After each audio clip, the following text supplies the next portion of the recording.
Hi, my name is Mark David Blum. I'm an attorney in Manlius, New York. I'm making this video in response to a request by GBR TV.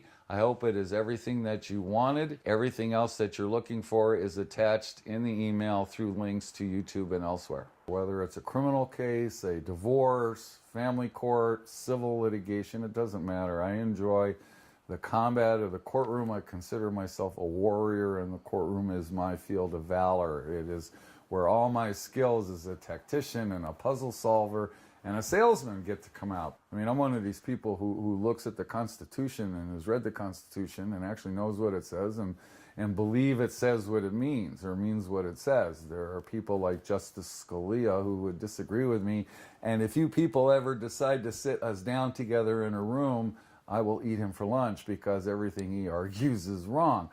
But that notwithstanding, I do believe in a strict read of the Constitution and rights and fundamental rights, and I have fought with them since day one and fought for them since day one. It's what I do. My childhood is not something I remember very well. I ran away, did some trip bumming around the Middle East, some time in the military as a combat medic, and then I came back to the U.S. and I think I sold everything from insurance to tombstones. What I ended up in was marketing and advertising, print and then radio. I worked for radio in Palm Springs and various print advertising, and that landed me with Budget Rent-A-Car, where I was working right around the time of the 1984 Olympics. Budget was an official sponsor. As with everybody else in Los Angeles, they overinvested in the crowds that never showed up. They went broke. I got laid off in divorce, bankruptcy, and the rest is history, which brings me here today.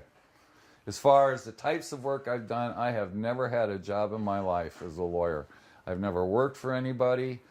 It wasn't by choice. When I first started out, I desperately wanted to be employed, but I was 8 years older than my peers. I was married and unlikely to work 70, 80 hours a week for the slave wages that they pay young lawyers. So I was unemployed the day I was sworn in as an attorney, and I cannot tell you, and my wife of 26 years will tell you that was a very depressing moment. What I did, though, is I relied upon my marketing and advertising background and was able to get myself into the newspapers. They did a story on white-collar unemployment because that was the issue in 1992. And from that newspaper story came the first client, the second client, the first high-profile case, and the first civil rights case. And that's how my career started, out of the trunk of my car in a one-bedroom apartment with a newborn baby. I built up a practice. I had lawyers working for me. I played the big game, but every time I thought about a job and having to work for somebody and having to take orders and play the politics of somebody else, I couldn't do it. The thought of it just, no, I'd rather work this way. I shut down in 2001, cashed out, and in 2003 I came back with a new attitude, and the attitude is I'm going to work out of the quiet of my home, keep my workload down, no more employees, and just enjoy my life as a lawyer, as a husband who's now older and more skilled. I follow two schools of thought. One I picked up from MASH.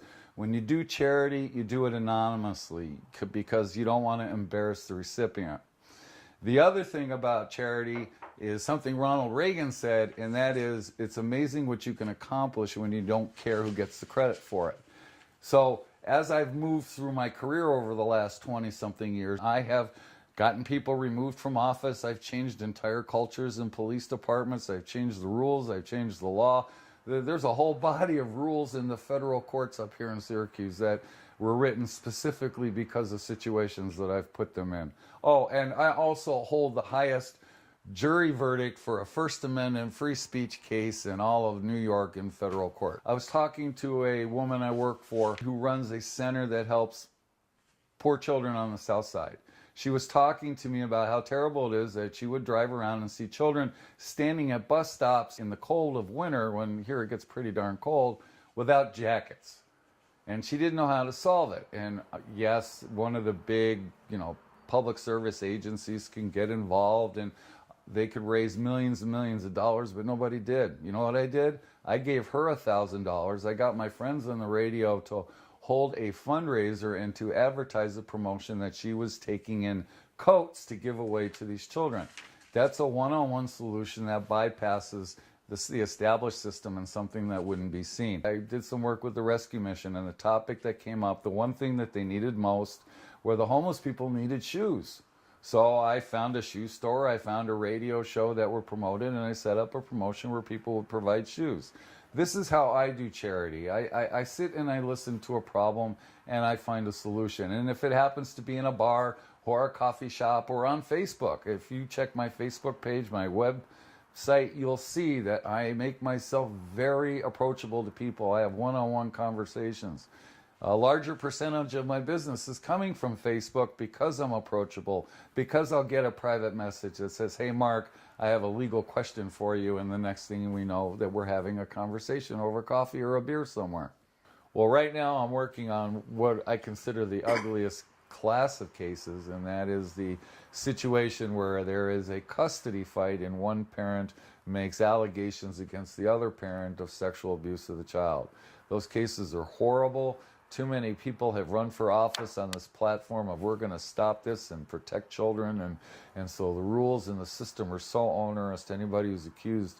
They're worse than a homicide case. They're the worst of the worst cases. And I have two of them going right now. Last case I was working on a few weeks ago, the accused, right after the jury came back and said he was guilty, committed suicide right there in the courtroom. So it's those are the toughest. My life has had different epochs. I have been different people at different times. I have lived different lives and had different experiences with different paradigms and different individuals. There was a time on my 50th birthday, I was in Atlantic City, standing on the boardwalk, having as much fun as you can have on your 50th birthday with your wife, your mother, and your underage daughter. But I was standing there, and I walked into the hotel and I got into an elevator, and the elevator was one of those all mirrored, and I could see myself from 300 different directions. And right before that trip, Michael Jackson had died, and I had grown up with Motown. I grew up with the Jackson 5. Michael Jackson was my age. He was also 50 years old, and he had died just before that. So here I am, 50 years old, looking at my own mortality, and I'm in this elevator surrounded by mirrors, and on the speakers comes Michael Jackson's Man in the Mirror. And so I'm standing there and I'm listening. And then that one question had to pop into my head. And the question is, now what? I'm 50 years old. I have achieved, succeeded, accomplished everything I ever set out to do in my life. I mean, yeah, I would like to make a boatload of money, but that's not going to happen. I'd like to be president of the United States. That's not going to happen. I've accepted the limitations that I am, but I have achieved everything that I wanted. And now it's what's next. And I hope this is what's next.